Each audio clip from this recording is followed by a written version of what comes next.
Have you ever started your spiritual journey full of enthusiasm, only to feel yourself slowly slipping into apathy? Have you ever wondered why something that once brought you peace and joy now feels like a chore? Welcome back to the channel. It's always good to have you here. Today, we're going to address a deeply relatable and important issue for many sincere practitioners on the path: the loss of motivation in spiritual practice, what we might call running out of Dharma fuel. You're not alone. Almost every person who's ever embarked on a spiritual journey has faced this. That moment when the chants become mechanical, when the meditation feels dry, when the mind says, "What's the point anymore?" But here's the truth: losing spiritual energy is not a failure. It's a signpost. And if you understand it deeply, it can become the very fuel that reignites your journey. Let's begin by breaking a myth.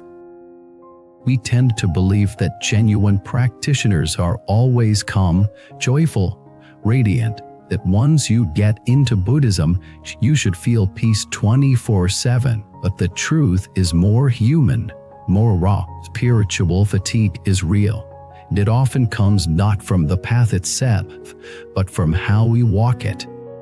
Let me share a story. A woman named Hannah once told me she used to wake up at 5 a.m., chant for an hour, light incense about 108 times. He felt connected. Then life happened. Her mother fell ill. Her job got more demanding. Her heart grew heavy. He stopped waking up early. The chants felt forced. The guilt grew louder.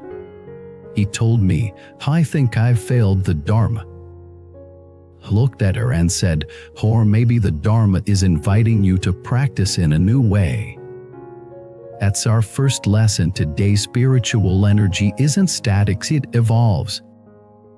In the beginning, many of us practice out of emotional intensity. Crisis pulls us in. Loss awakens something inside. But once that wave passes, we're left with the question, why am I still doing this? If we don't update our purpose, our practice becomes hollow. This brings us to a deeper point. Your spiritual engine needs fuel. And that fuel is not just effort, it's intention, inspiration, and alignment. Let's look at the 5 major reasons why spiritual batteries run low and how to recharge them. 1. Fatigue causes and conditions.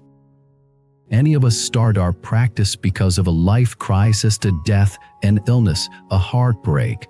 That pain sharpens our focus. But when things get better, our drive fades, the outer condition changes, and the inner fire dims.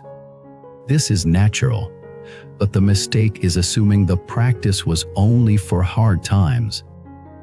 True spiritual growth asks, can you keep walking even when the pain stops? To recharge here, shift your motivation from fear to curiosity, from suffering to service. Ask yourself, can I continue because I want to live a deeper life, not just escape a painful one? So, old habits resurfacing. When life stabilizes, our old patterns, laziness, distractions, cravings creep back in. You may have deleted social media, but now it's back. You were eating mindfully. Now it's fast food again. Spiritual fatigue often comes not from lack of love, but from unhealed habits reclaiming space.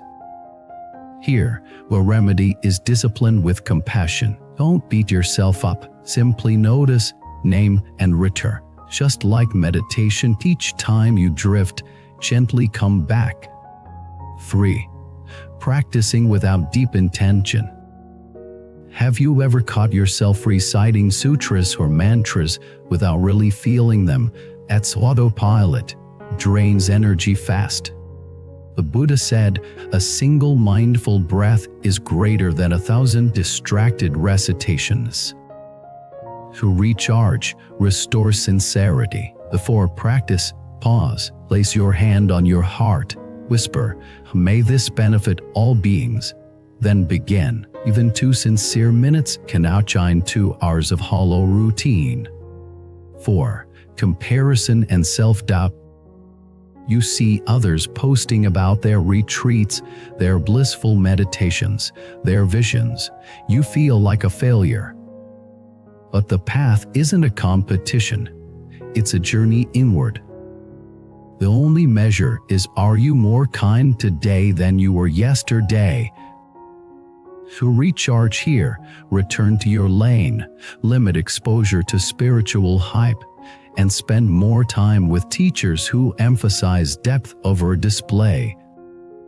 5. Lack of support or community. Trying to sustain practice alone can be exhausting. It's like rowing a boat upstream with no one to cheer you on. The Buddha emphasized Sangha, spiritual community, as essential. If your energy is low, ask, am I trying to walk alone? Consider joining a meditation group, Dharma circle, or even just one practice partner. Energy multiplies when shared. Let's now look at 6 powerful ways to refill your Dharma battery. 1. Revisit your original spark. Go back to the moment you first felt called. What teaching moved you? What pain pushed you? What vision pulled you? Reconnect with that root. Journal it. Meditate on it. Let it become your anchor again. 2. Set a short-term vow. Instead of vague commitments, try a concrete vow. I will chant 100 mantras each morning for 21 days. I will meditate 10 minutes a day for 1 month. I will practice generosity once per day. Small vows rewire the brain. Completion gives confidence. Confidence fuels energy. 3. Incorporate ritual and beauty. Light a candle, ring a bell, throw a flower. Ritual isn't superstition's sacred theater for the soul. Beauty awakens the heart. Make your space inspiring. Create a little altar. Place a picture of a teacher you admire. Let the environment invite you back. 4. Connect with teachings that move you. Sometimes fatigue means we've outgrown a teaching style. Explore new Dharma talks, teachers, texts. You might stumble on a voice that reignites everything. 5. Be of service. Nothing recharges energy like serving others. Visit the sick. Listen to someone suffering. Offer your skills to a cause. When you lift others, you rise too. 6. Ask for help. From the Buddhists. Literally. Sit before your altar and say, I feel tired. Please help me return to the path. This humility opens the door for grace, not magic, but inner alignment with the energy of awakening. Let me share a story to close this part. A man named Tao had given up on his practice. One night, overwhelmed with despair, he simply knelt before his altar and whispered, I don't want to fall further, but I'm too weak to rise. The next morning, he woke with clarity, not bliss, not fireworks, just a quiet knowing I can take one step today. He chanted for 5 minutes. The next day, 10. 6 months later, he was guiding others, not because he never fell, but because he learned how to rise. Dear listener, if you're feeling spiritually empty, please hear this. You are not broken. You are not a failed Buddhist. You are not behind. You are simply in a sacred pause. Rest, reflect, awaken. Then return, not with guilt, but with gentleness. And remember, the path is not about perfection. It's about persistence. Every time you return, the Dharma rejoices. Thank you for watching this video.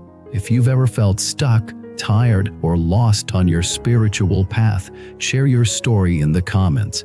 Let's support each other. Let's walk together. Don't forget to like, subscribe, and ring the bell for more insights on this beautiful path. Until next time, may your heart be light, your steps steady, and your soul awake. Before you leave, here's something special. In Buddhism, we believe that every encounter carries a deeper meaning. Would you like to discover your true soul connection, the one written into your destiny? Take the Soulmate Test today and unveil the hidden truths of your journey. Click the link below and begin your path now. http://soulmate. You wisdom more, come, white.